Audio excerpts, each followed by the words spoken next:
महाराष्ट्रात हिंदी लादू देणार नाही असं राज ठाकरेंनी ठणकावून सांगितलंय। नवीन शैक्षणिक धोरणानुसार 3 भाषा आता विद्यार्थ्यांना शिकाव्या लागणार आहेत। या नवीन शैक्षणिक धोरणाच्या माध्यमातून हिंदी महाराष्ट्रावर लादली जातीये असा आरोप केला जातोय। पण खरंच असं होतंय का? महाराष्ट्रावर हिंदी थोपवली जातीये का? नवीन एज्युकेशन पॉलिसी नेमकी काय आहे? त्रिभाषिक धोरण नेमकं काय आहे? हे सगळं आपण समजावून घेऊयात। नमस्कार, मी राहुल गायकवाड, मुंबई तक में तुमचं स्वागत आहे। राज ठाकरेंनी आज पत्रकार परिषद घेतली। महाराष्ट्रावर हिंदी लादली जाणार नाही असं त्यांनी स्पष्ट केलं।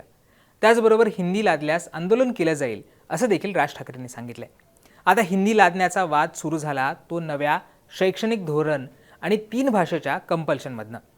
त्यासाठी नवीन शैक्षणिक धोरण 2020 मध्ये नेमकं काय म्हटलं आहे, त्यातल्या तरतुदी काय आहेत हे थोडक्यात समजावून घेऊयात। नवीन शैक्षणिक धोरणाच्या मसुद्यातील पान क्रमांक 13 पॅराग्राफ 4/12 यामध्ये सविस्तर माहिती देण्यात आली। सरकारच्या म्हणण्यानुसार लहान मुलं ही वय वर्ष 2 ते 8 मध्ये पटकन कुठली पण भाषा शिकतात। त्यामुळे या वयात मुलांना अनेक भाषा शिकवल्या तर त्याचा फायदा होऊ शकतो आणि यामुळेच लहान वयापासूनच मुलांना 3 भाषांचं ज्ञान दिलं जाणार आहे। पण यामध्ये मातृभाषेवर हा अधिकचा भर असेल। मुलं 3री पासून मातृभाषेच्या व्यतिरिक्त इतर भाषांमध्ये लेखन करू शकतील। भारतीय संविधानाच्या 18व्या सूचीमध्ये ज्या भाषा असतील त्या भाषा मातृभाषेव्यतिरिक्त विद्यार्थ्यांना शिकता येणार आहेत। आता आपण या नवीन शैक्षणिक धोरणाच्या पान 14च्या अनुच्छेद 4/13 मध्ये काय म्हटलंय ते सुद्धा पाहूयात। यामध्ये असं स्पष्ट करण्यात आलंय की 3 भाषा शिकवणं हे धोरणात्मक स्वरूपात लागू करण्यात आलंय। हे करत असताना देशाचं बहुभाषिकत्व आणि देशाची एकात्मता ही सुद्धा पाहिली जाईल। पुढे यात म्हटलंय की 3 भाषा धोरण हे लवचिक असणार आहे। कुठलीही भाषा कुठल्याही राज्यावर लादली जाणार नाही। कुठल्या 3 भाषा शिकायच्या हे त्या राज्याच्या तिथल्या विद्यार्थ्यांच्या निवडीवर असणार आहे। असं असलं तरी किमान 2 भाषा या भारतीय असणं अनिवार्य आहे। यामध्ये एखाद्याला शिकत असलेल्या किंवा त्यापेक्षा अधिक भाषेत बदल करायचा असेल तर तो इयत्ता 6वी किंवा 7वी नंतर करता येईल। त्यासाठी तो शिकत असलेल्या भाषांमध्ये त्याने किती प्रावीण्य मिळवलंय हे पाहिलं जाणार आहे। त्यामुळे 3 भाषा धोरणानुसार इयत्ता 1ली पासून 3 भाषा शिकणं हे आता विद्यार्थ्यांना कंपल्सरी असणार आहे। या 3 भाषांपैकी 2 भाषा या भारतीय असणं कंपल्सरी आहे। हे आता नवीन शैक्षणिक धोरणात काय आहे आपण पाहिलं। आता राज्यात नेमकं काय घडलं आणि त्यावरून राजकारण कसं पेटलंय हे सुद्धा समजावून घेऊयात। राज्यात नवीन शैक्षणिक धोरण लागू करण्यात आलंय। हे धोरण लागू झाल्यानंतर 16 एप्रिल 2025ला एक GR काढण्यात आला। या GR मध्ये मराठी आणि इंग्रजी शाळांमध्ये हिंदी ही तृतीय भाषा म्हणून अनिवार्य असेल असं म्हणण्यात आलं होतं। याचा अर्थ 1ली ते 5वीच्या मुलांना मराठी इंग्रजी बरोबरच हिंदी सुद्धा कंपल्सरी शिकावी लागणार होती। हा GR आल्यानंतर मोठा गदारोळ सुरू झाला। राज ठाकरेंनी यावर प्रखर टीका केली। सुरुवातीला म्हटल्याप्रमाणे महाराष्ट्रात हिंदी थोपवली जाणार नाही, ती खपवून घेतली जाणार नाही असं म्हणण्यात आलं। सरकारवर सर्व स्तरातून टीका झाली।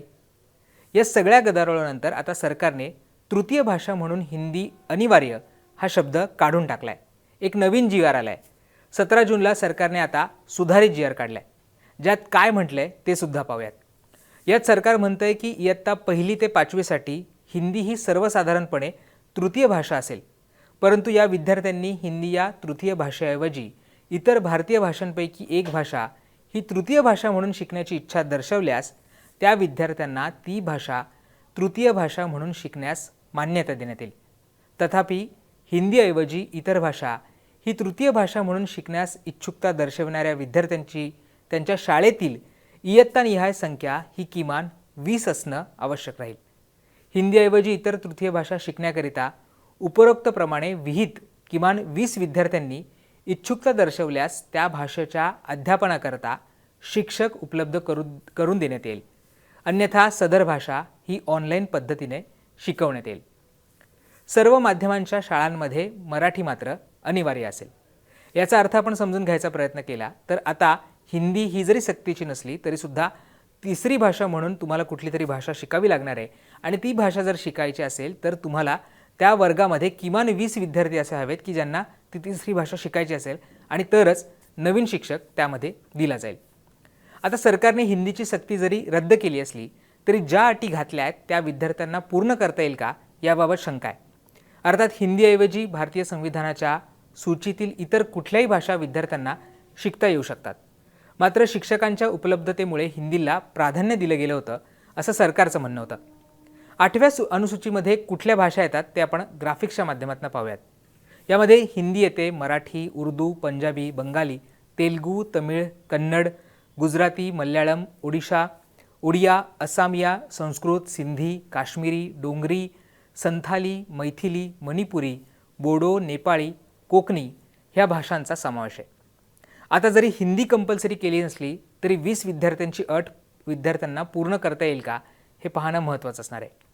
हे सोप्या भाषेत समजून घ्यायचं असेल तर एक उदाहरण पाहूयात. एखाद्या शाळेत एखाद्या विद्यार्थ्याला तिसरी भाषा हिंदी नको आहे, त्याला उर्दू शिकायची आहे, तर त्या शाळेत त्याच्या वर्गातील आणखी 20 विद्यार्थ्यांना उर्दू शिकायची इच्छा असायला हवी. तशी असेल तरच त्यांना त्या भाषेचा शिक्षक देण्यात येईल. याचाच अर्थ विद्यार्थ्यांना नाईलाजाने तिसरी भाषा म्हणून हिंदीही घ्यावी लागणार आहे. तामिळनाडूने नवीन शैक्षणिक धोरण स्वीकारण्यास नकार दिला होता. त्याबाबत त्यांनी त्यांची भूमिका स्पष्ट केली. दुसरीकडे ही पॉलिसी लागू केली नाही तर फंड मिळणार नाही असं केंद्राकडनं त्यांना स्पष्ट करण्यात आलं. असं असलं तरी जी उत्तरेकडील हिंदी भाषिक राज्य आहेत तिथे अद्याप 3 भाषांचं सूत्र पूर्ण प्रभावाने लागू करण्यात आलं नसल्याचं दिसून येत आहे. बिहारमध्ये अद्याप 3 भाषांचं सूत्र लागू करण्यात आलं नाही आहे, त्यामुळे तिथे 3 भाषा शिकणं तिथल्या विद्यार्थ्यांना कंपल्सरी नाही आहे. तिथे आता निवडणूक होत आहेत हे सुद्धा यामध्ये महत्त्वाचं आहे. सध्या उत्तरेकडील राज्य तिसरी भाषा म्हणून संस्कृतला प्राधान्य देताना दिसत आहेत. नॅशनल हेराल्डच्या एका बातमीनुसार 3 भाषेचा फॉर्म्युला उत्तर प्रदेशमध्ये इयत्ता 9वी पासून लागू केला जाईल असं तिथल्या जे सगळे सूत्र आहेत तिथले ऑफिशियल्स आहेत त्यांनी म्हटलंय. त्यामुळे आता महाराष्ट्रात येत्या काळात या 3 भाषेच्या सूत्राला आणि खास करून हिंदीला स्वीकारलं जाणार का की विरोध होणार हे पाहणं महत्त्वाचं असणार आहे. तुम्हाला काय वाटतं? 3 भाषेची सक्ती करायला हवी का? हिंदी पहिलीपासून शिकवली जावी का? तुमची मतं काय आहेत ती आम्हाला कमेंट बॉक्समध्ये सांगायला विसरू नका आणि मुंबई तकला सबस्क्राईब केलं असेल तर ते सुद्धा करा. धन्यवाद.